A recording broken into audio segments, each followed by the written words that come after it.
നമസ്കാരം.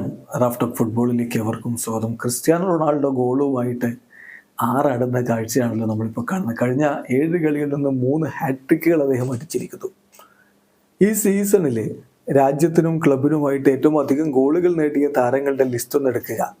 പോയ വർഷത്തെയല്ല, പോയ വർഷം അത് ക്രിസ്ത്യാനോ ആയിരുന്നു. അദ്ദേഹത്തിന് മറഡോണ അവാർഡ് കിട്ടി. സീസൺ വൈസ് അവാർഡ് കൊടുക്കുന്നുണ്ട്. ഫ്രാൻസ് ഫുട്ബോൾ മാഗസിന് ബാലൻഡ്യൂർ കൊടുക്കുമ്പോൾ അതിൻ്റെ കൂടെ ഗേഡ് മുള്ളർ അവാർഡ് കൊടുക്കാറുണ്ട്. ഏറ്റവും അധികം ഗോൾ അടിച്ച സ്ട്രൈക്കർക്കാണ് അത് കൊടുക്കാറുള്ളത്.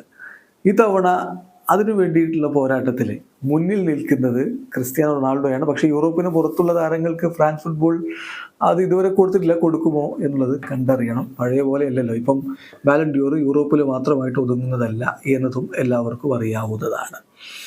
ഏതായാലും ഇപ്പം ക്ലബിനും രാജ്യത്തിനും വേണ്ടി ഈ സീസണിൽ ഏറ്റവും അധികം ഗോൾ അടിച്ച താരം ക്രിസ്ത്യാനോ റൊണാൾഡോ കിലിയൻ എംബാപ്പയെ മറികടന്നിരിക്കുകയാണ്.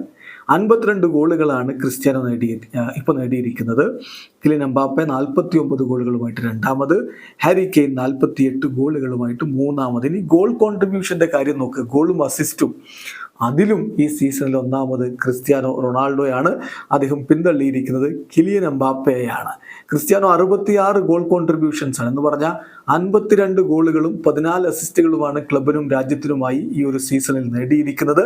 കിലിയൻ എംബാപ്പെ ഈ കാര്യത്തിൽ രണ്ടാമത്. 65 ഗോൾ കോൺട്രിബ്യൂഷൻസ് ആണ് അദ്ദേഹത്തിന്റെ വക. 49 ഗോളുകളും 16 അസിസ്റ്റുകളുമാണ് അദ്ദേഹത്തിന്റെ പേരിലുള്ളത്. മൂന്നാമത് ഹാരി കെയ്ൻ ആണ്. അദ്ദേഹത്തിന്റെ ഗോൾ കോൺട്രിബ്യൂഷൻസ് 60 ആണ്. 48 ഗോളുകളും 12 അസിസ്റ്റുകളുമാണ് അദ്ദേഹം നേടിയിട്ടുള്ളത്. ചുരുക്കത്തില് ക്രിസ്ത്യാനോ റൊണാൾഡോ ഇന്ന് ഫുട്ബോൾ ലോകത്ത് വിസ്മയിപ്പിച്ചുകൊണ്ട് മുന്നോട്ട് പോകുന്ന സ്ട്രൈക്കർമാരെ ഒക്കെ മറികടക്കുന്നു. അതിപ്പോൾ എംബാപ്പയാവട്ടെ, കെയ്നാവട്ടെ, ഹാലൻഡ് ആവട്ടെ, എല്ലാവരെയും മറികടന്നുകൊണ്ട് കുതിക്കുന്നു. ഈ സീസണിൽ ഏറ്റവും അധികം ഗോൾ കോൺട്രിബ്യൂഷൻസ് അത് CR7 ആണ്. ഈ സീസണിൽ അധികം ഗോളുകൾ അതും CR7 ആണ്. ഇനി ആ ഗേഡ് മുള്ളർ ട്രോഫി അദ്ദേഹത്തിലേക്ക് എത്തുമോ? കാത്തിരിക്കാം. വീഡിയോ അവസാനിക്കുന്നു. ഫുട്ബോൾ ലോകത്തെ കൂടുതൽ വിശേഷങ്ങളുമായി റാഫ് ടോക്സ് വിട്ടുവെത്താം.